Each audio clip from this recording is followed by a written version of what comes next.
Alright, so today we're going to talk about the rise and fall of the Populist Party. The Populist Party was founded in 1867 and lasted until 1896.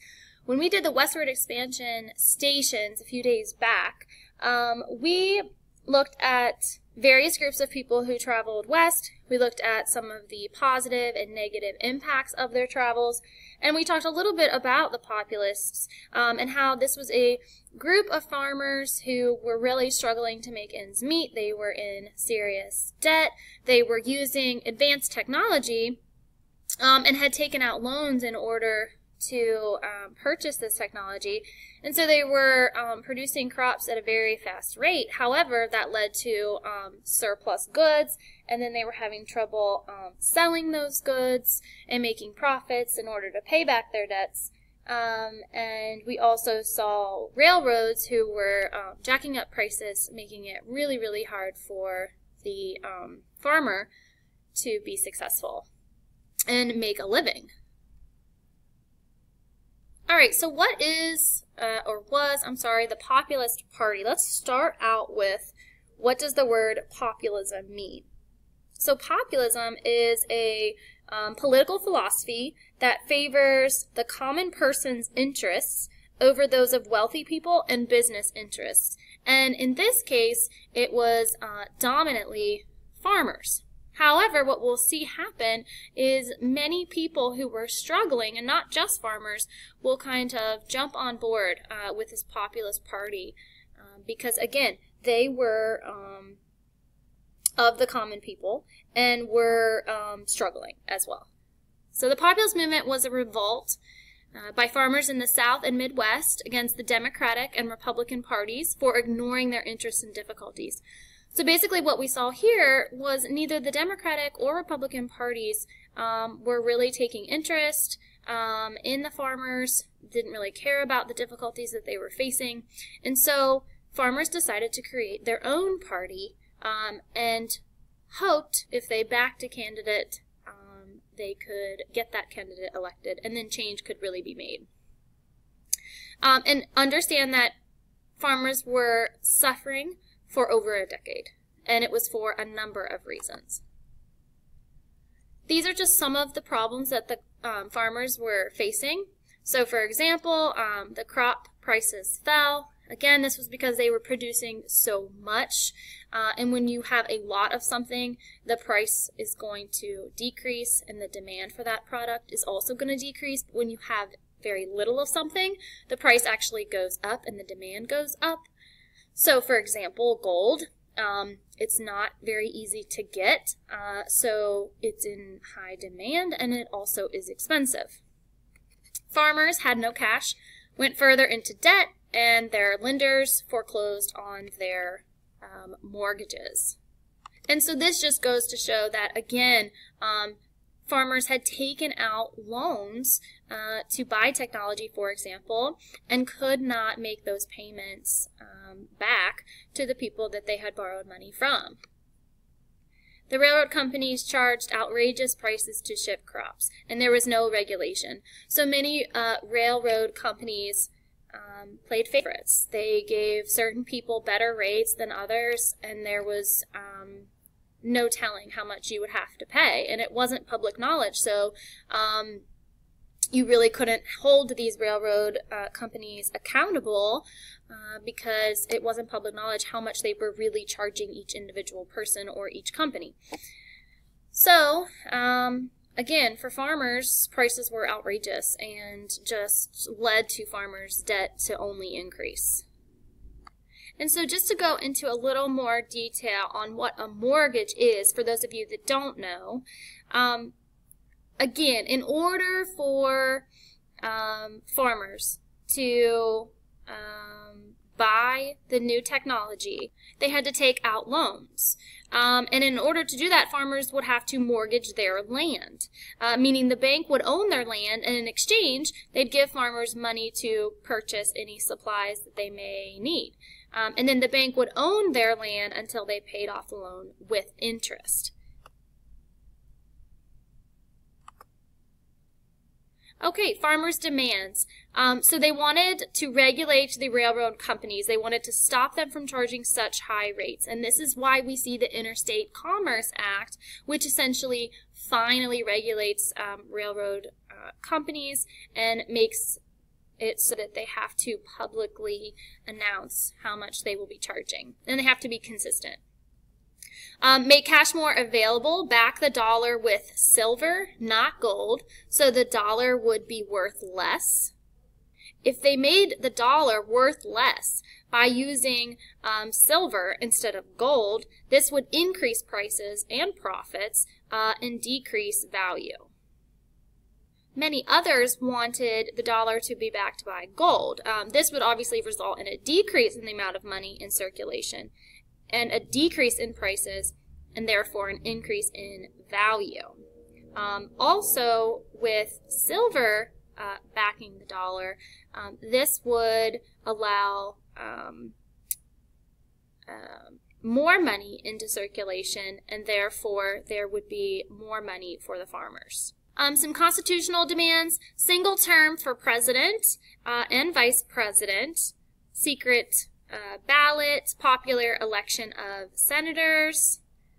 To get industrial workers to support them, they also advocated for the 8-hour workday, and they wanted to restrict immigration. They pushed for some political reforms, again, that gave people more power in politics. They also tried to unite with the workers in industry so that they had a better chance of winning the election. Okay, so different groups representing farmers. In 1867, we had the Patrons of Husbandry, which was also known as the Grange. This formed to advocate methods of agriculture as well as promote social and economic needs of farmers in the U.S. Supported the Populist Party, wanted to raise prices by uniting and holding grain from the market, but the railroads and banks were too powerful. So that is when they started to get political. We also see in the 1880s the Farmers Alliance and Colored Farmers National Alliance. And then in 1892, birth of the Populist or People's Party. Eventually, the Grange, or Granger laws, were passed to standardize rates. Eventually, again, the Interstate Commerce Act, which regulated railroad prices. They wanted state regulation of railroads and grain storage rates. Railroads got out of this sometimes because they said states didn't have, or not sometimes, they did get out of this because they said states didn't have the power, that it would have to be the federal government. You'll also notice here the Colored Farmers National Alliance. It was its own separate alliance, and this was because we did not see during this time whites and African Americans unite together. Although both farmers, they united separately. Racism was still an issue during this time. This here was the Grange symbol. The wheat bundle here symbolizes support for agriculture or farmers. And then the names listed around the outside here were founders of the Grange. But Kelly was credited the original founder. Oliver Hudson Kelly. So this chart here just kind of shows the growth of the populist movement. Kind of starts out here, Industrial Revolution, mechanizes farming. Farmers go into debt to buy equipment, crop production increases, and then prices fall. Railroads change their excessively high rates. Farmers organize to pressure state legislators for railroad regulation. Alliance movement seeks regulation of business, expansion of the money supply, and then the Populist Party forms to press the reforms at the national level.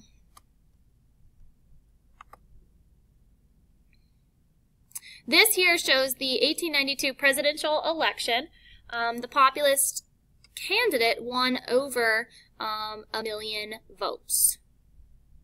And the Populist candidate was William Jennings Bryan. or I'm sorry, it was actually Weaver. It wasn't until 1896 that William Jennings Bryan ran as a third-party candidate. So here you can clearly see that Weaver did pretty well. It's just not well enough. But he did well for a third-party candidate. And by that, I mean we are known as a two-party system. So we have a Democratic Party and a Republican Party, and those two parties really do dominate. And they almost work together to ensure that they dominate, or to ensure that at least one of them wins. They don't really want any other parties involved because, again, that's just going to increase competition between them.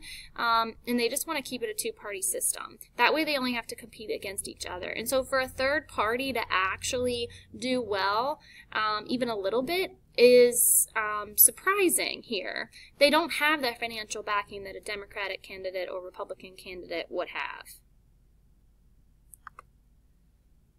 Okay, Panic of 1893. So the nation plunged into another depression. Investors pulled out of the stock market and businesses then collapsed. Cleveland focused on silver as a cause of the national depression. When silver decreased in value, people rushed to exchange paper money for gold. Cleveland called for Congress to repeal the Sherman Silver Purchase Act, and the country stayed on gold, silver. Okay, so this brings us to the 1896 election. The Democrats here in 1890 were typically Southerners, wealthy farmers. They supported low tariffs. They wanted other countries to buy their crops. Republicans were Northerners, wealthy businessmen connected to the railroad. Southern African Americans or poor farmers, and supported high tariffs. Didn't want to compete with other countries in products. And so farmers quickly realized that in order to get support nationally, they had to support a major political candidate. And William Jennings Bryan was a Democrat who pledged to support the silver issue. Neither candidate supported the interests of poor farmers, but between the two parties, Populists felt they had more in common with the Democrats.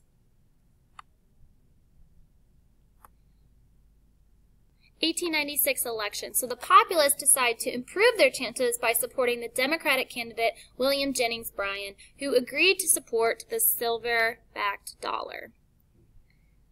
In the Cross of Gold speech, he addresses the fact that he is in complete support of the silver-backed dollar. Here were the results of the 1896 presidential election. Bryan loses but carries most of the South and West. So although populism might have collapsed, it proved that a powerless party could make a political impact. This reform movement opened America's eyes to its problems and identified those problems. And in the 20th century, the presidential administrations of Woodrow Wilson from 1913 to 1921 and the New Deal of Franklin Delano Roosevelt from 1933 to 1945 enacted most of the populist demands into law, succeeding at changing America for the better. And what we kind of see happen next is, as the populists fail, they kind of hand the ball to the progressives, who do succeed because progressives are moderate. They're kind of in the middle. They're not conservative or extremists, while populists were just too radical. And if you guys don't know what I mean by radical, I just mean that the populist ideas were more far-reaching and defined, eliminating many followers like factory workers, for example.